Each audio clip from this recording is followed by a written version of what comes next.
تو جب ایک بندے پر اللہ تعالیٰ کا فضل ہوتا ہے اور وہ بندہ 4500 میل کلومیٹر کا سفر جو ہے وہ آنکھ جھپکنے سے پہلے طے کر لیتا ہے، تو جس خالق کے بندے کے اندر یہ طاقت ہے، اس بندے کے خالق اور مالک کی شان کیسے؟ تو جب تک اللہ تعالیٰ کی طاقت اور قدرت اور قوت پر یقین نہ ہوگا یہ واقعہ سمجھ میں نہیں آئے گا۔ وہ لوگ جو عقل کے ترازو میں ہر بات کو تولتے ہیں، ان کی عقل میں یہ بات نہیں آتی، تو پھر وہ کہہ دیتے ہیں کہ یہ کوئی خواب کا واقعہ ہے یا روح کی سیر ہے۔ تو اللہ تعالیٰ نے 3 الفاظ اس آیت مبارکہ میں ارشاد فرمائے، ایک اسرا، دوسرے بھی عبدہ اور تیسرے لیلا۔ ان الفاظ کی شرح جو ہے قرآن پاک ہی کے اندر موجود ہے کہ جہاں یہ 3 الفاظ آئیں تو کیا وہ واقعہ خواب کا ہوتا ہے یا روح کا واقعہ ہوتا ہے یا حقیقتاً بیداری کا واقعہ ہوتا ہے۔ وہ 5 مقامات ہیں قرآن مجید میں۔ ایک ہے سورۃ ہود،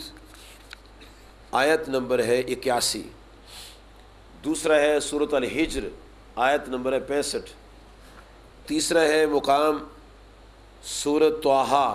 آیت نمبر ہے 77۔ چوتھا مقام ہے سورۃ الشعراء، آیت نمبر ہے 52۔ اور تیسرا مقام ہے سورۃ الدخان، آیت نمبر ہے 23۔ ان 5 مقامات میں اسرا کا لفظ بھی ہے، لیل کا لفظ بھی ہے، اور عبد کا لفظ بھی ہے، عبادی کا لفظ ہے، اہل کا لفظ ہے جی، یہ الفاظ ارشاد ہوتے ہیں۔ ان میں 2 آیات کا تعلق جناب حضرت لوط علیہ السلام سے ہے اور 3 آیات کا تعلق جو ہے جناب موسیٰ علیہ السلام سے ہے، اور ان کے جو واقعات ہیں وہ آپ کو معلوم ہے۔ اللہ تعالیٰ نے جب حضرت لوط علیہ السلام کی بستی کو تباہ کرنے کے لیے فرشتے بھیجے تو فرشتوں نے اللہ تعالیٰ کا پیغام انہیں سنایا۔ ارشاد ہوتا ہے اللہ تعالیٰ کی طرف سے، فَأَسْرِ بِأَهْلِكَ بِقِطْعٍ مِّنَ اللَّيْلِ، کہ اے پیارے لوط علیہ السلام آپ اپنے گھر والوں کو راتوں رات لے جائیں، راتوں رات لے جائیں۔ سورۃ الحجر میں بھی اسی طرح بیان آتا ہے۔ پھر حضرت موسیٰ کلیم اللہ علیہ السلام کا 3 مقامات پر ذکر ہے، سورۃ طٰہٰ، الشعراء اور الدخان۔ ان تینوں مقامات میں الفاظ اس طرح ہیں۔ سورۃ طٰہٰ میں ہے ان اسر بعبادی، سورۃ الشعراء میں ہے وَأَوْحَيْنَا إِلَىٰ مُوسَىٰ ان اسر بعبادی انکم متبعون، اور سورۃ الدخان میں الفاظ ہیں فَأَسْرِ بِعِبَادِي لَيْلًا، فَأَسْرِ بِعِبَادِي لَيْلًا، اسرا بعبدہ لیلاً ادھر ہے اور یہاں ہے فَأَسْرِ بِعِبَادِي لَيْلًا۔ اللہ تعالیٰ نے فرمایا کہ راتوں رات میں اپنے بندے کو لے گیا،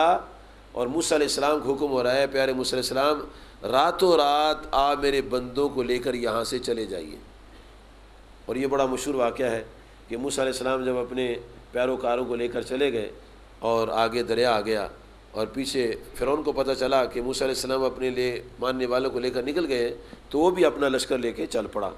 تو آگے دریا ہے، پیچھے فرعون ہے، درمیان میں موسیٰ علیہ السلام کے ماننے والے ہیں۔ تو اللہ تعالیٰ نے موسیٰ علیہ السلام کو فرمایا کہ آپ اپنا عصا جو ہے اس دریا میں مارے، پھر دیکھیں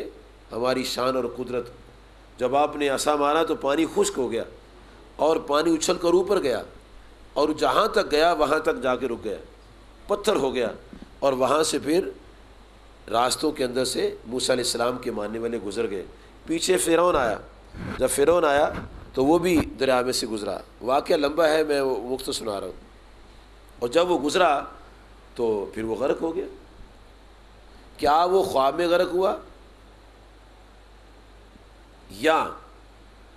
روحانی طور پر غرق ہوا کہ یا واقعی فرعون اس دریا میں غرق ہوا اور اس کا لشکر غرق ہوا؟ آپ نے یہ واقعہ سنا ہوگا۔ تو کیا خواب میں غرق ہوا تھا وہ؟ قرآن پاک کا مطالعہ کیجیے، اس میں یہ 3 مقامات ہیں، سورۃ طٰہٰ، سورۃ الشعراء اور سورۃ الدخان۔ ان تینوں مقامات میں جب مطالعہ کیا جائے گا نا تو یہ پتہ چلے گا کہ بیداری کے عالم میں موسیٰ علیہ السلام اپنے ماننے والوں کو، اللہ کے بندوں کو لے کر نکل گئے، اور بیداری کے عالم میں ہی فرعون اور اس کا لشکر جو تھا وہ غرق ہوا۔ وہاں بھی یہ لفظ ہیں، اسرا کا لفظ بھی ہے اور لیلا کا لفظ بھی ہے، اور یہاں چونکہ ایک بندے کی سیر ہے اس لیے بعبدہ ہی ذکر ہے، اور وہاں سارے بندوں کی سیر ہے، لے جانا ہے، تو وہاں بعبادی فرمایا کہ اے موسیٰ علیہ السلام آپ میرے ماننے والوں کو، میرے بندوں کو راتوں رات یہاں سے لے کر نکل جائیے۔ تو یہ 5 آیات جو ہیں جو میں نے آپ کو بتائی ہیں، یہ بتاتی ہیں کہ جہاں اسرا بعبدہ لیلا کا ذکر آئے گا نا، وہ واقعہ خواب کا نہیں ہوگا، وہ روح کی سیر نہیں ہوگی، وہ بیداری کے عالم کا واقعہ ہوگا۔ اور پھر عبد ہی کا جو لفظ ہے، عبد کا لفظ روح پر نہیں آتا، عبد کے لفظ کا اطلاق خواب پر نہیں آتا، عبد کے لفظ کا اطلاق جو ہے وہ روح اور جسم کے امتزاج پر آتا ہے۔ بندہ روح اور جسم کے امتزاج کو کہتے ہیں، اور اللہ تبارک و تعالیٰ نے نہ تو آپ کی روح کو نکال کر سیر کرائی اور نہ ہی سوتے کے عالم میں خواب میں سیر کرائی، بلکہ بیداری کے عالم میں نبی صلی اللہ علیہ وسلم کو اللہ تعالیٰ نے یہ سیر کرائی ہے، اور نبی علیہ الصلاۃ والسلام نے اس کی تفصیل جو ہے خود ارشاد فرمائی ہے۔ آپ فرماتے بینما انا فی الحتیم، کہ میں حتیم میں تھا، اور ایک روایت میں آتا ہے نبی صلی اللہ علیہ وسلم فرماتے ہیں کہ انا بمکہ، میں مکہ میں تھا، حتیم مکہ میں ہی ہے، وہ خانہ کعبے کے ساتھ جو جگہ ہے، خانہ کعبہ مکہ میں ہے، اور آپ فرماتے مکہ میں تھا، حتیم میں تھا، فنزل جبریل، آپ فرماتے جبریل میرے پاس آئے، اور فرج عنی سقف بیتی، میرے گھر کی چھت کو جبریل علیہ السلام نے کھولا، فنزل جبرائیل، اور وہ چھت کھول کے میرے پاس حاضر ہوئے، اور پھر مجھے لے کر آپ حتیم میں آئے، اور وہاں حتیم میں تشریف لائے جب، تو فرمایا ففرج صدری، میرے سینے کو کھول دیا گیا،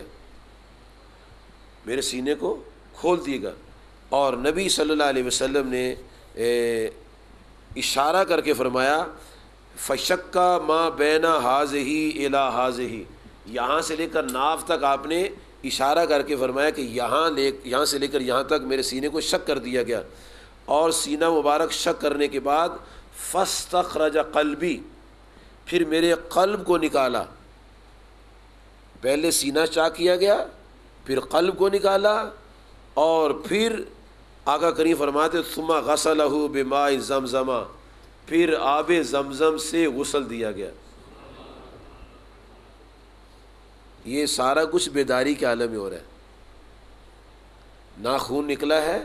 نہ کوئی تکلیف ہوئی ہے، نہ کوئی پریشانی ہوئی ہے، اور یہ سارا پروسیس جو ہے، سینہ شک ہونا، قلب کو نکالنا، اس کو شک کرنا، اس کو آب زمزم سے غسل دینا، سینے مبارک کو غسل دینا، اور پھر وہ انوار تجلیات جنہوں نے اس عالم بالا میں نبی صلی اللہ علیہ وسلم کے گزرنے میں ان انوار تجلیات کے ساتھ چلتے چلے جانا تھا،